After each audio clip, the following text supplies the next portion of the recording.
Hey guys, MMA Savant here, and I'm here with my wife and lovely co-host Carmen. Hi, everyone.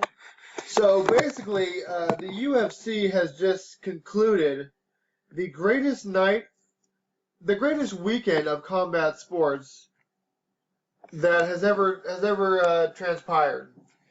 And what we have here, starting on Thursday, and going all the way through Saturday, is 30 plus fights of absolutely stacked, barn-burning matchups.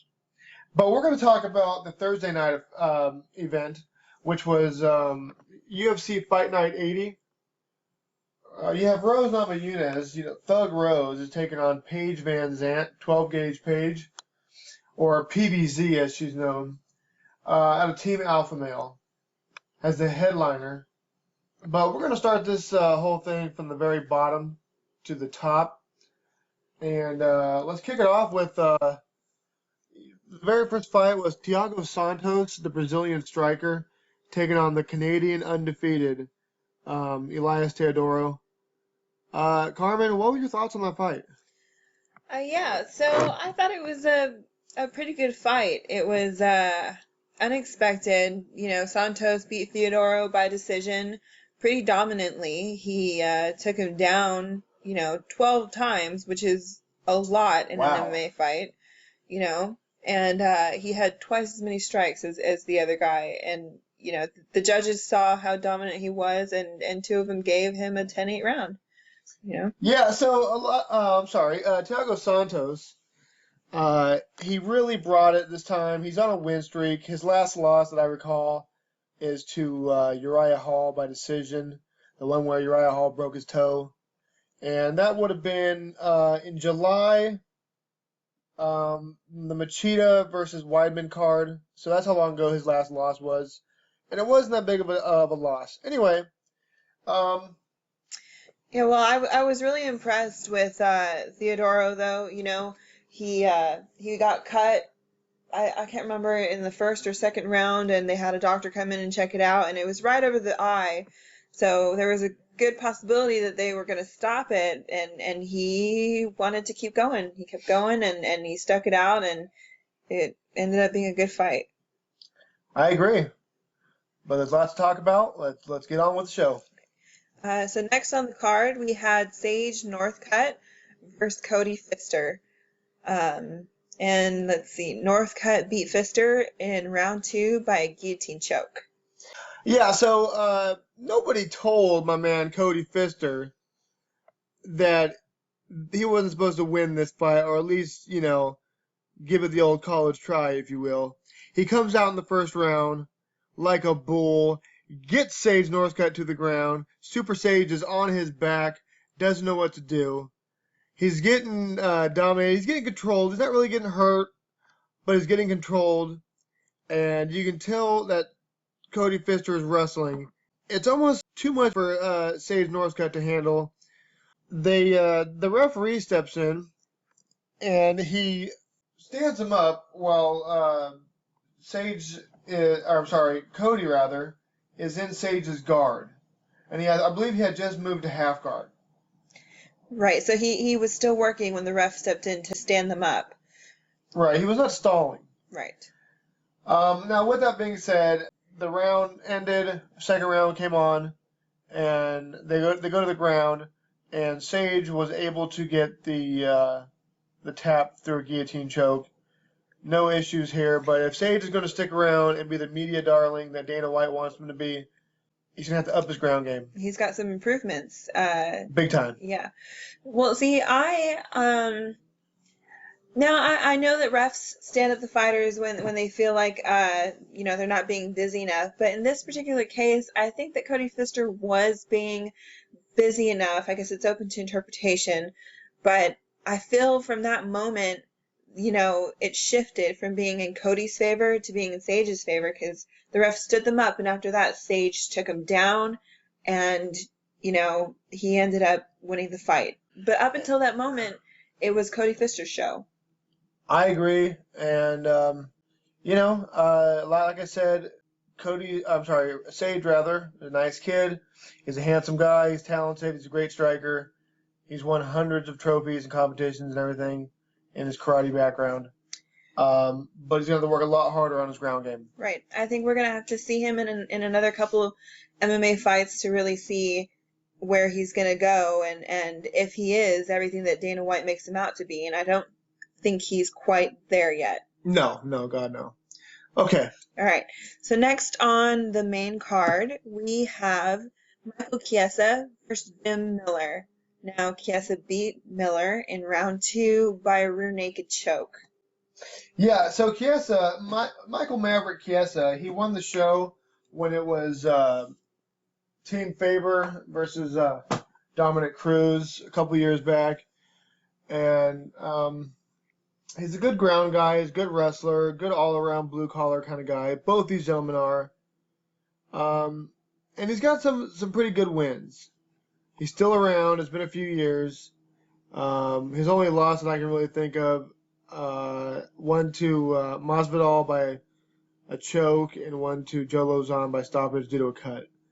Anyway, Jim Miller, I think he's lost a step in the last few years, I guess, because the one that showed up to fight Michael Chiesa isn't the same black belt from Whippany, New Jersey, him and his brother Dan, that went to the ground with Nathan Diaz, that looked good against Nathan Diaz, that submitted Charles Oliveira, the submission machine, with a knee bar. Okay? Right, so he might be getting to a time in his career where he needs to step away and see what he wants to do and take some time off, and maybe that will give him the motivation he needs later if he wants to come back. Or maybe he'll find that he likes being away from MMA and it was time to retire, He's getting to that point in his career where it seems like a good time to take a step away. I agree.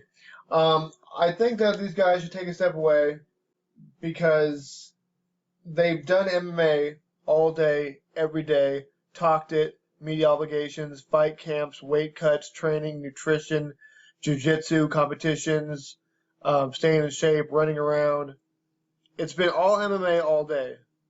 And you can't bombard your life for too long of a period of time without getting sick of it in some way or another. Yeah, it wears down on you day in and day out of the same thing over and over, and you kind of just lose that spark that you once had in the fights, and I think that's where Jim Miller is. But that doesn't diminish Michael Chiesa's win at all. It's a big win for him, I think.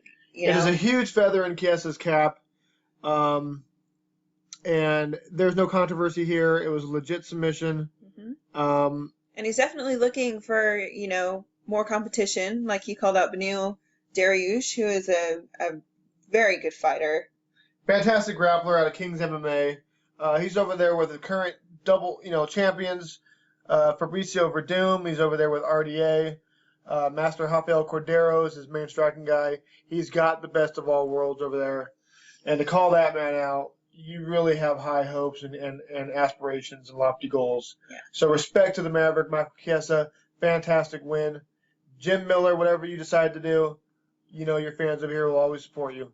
I think he called Beneil Dariush out because he's trying to break into the top 10. He did say he wanted to break into the top 10 by next year.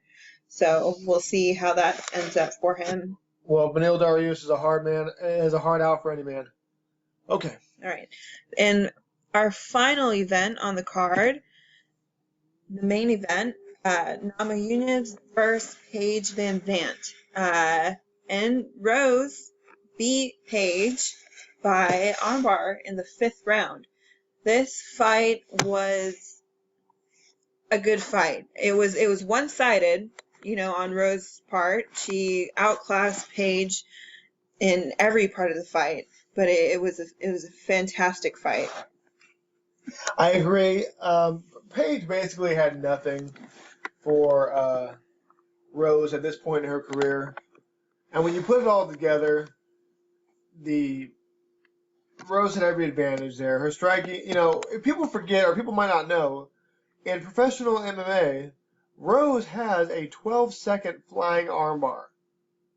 Okay, you're not throwing those up as a two-stripe white belt.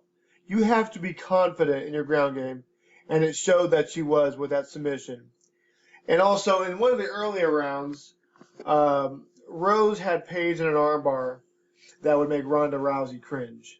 This thing was so far back, but Paige kept her composure. She spun out. She hitchhikered out, or the Homer Simpson, what some schools called it. And anybody out there, even Jiva Santana, would have been proud.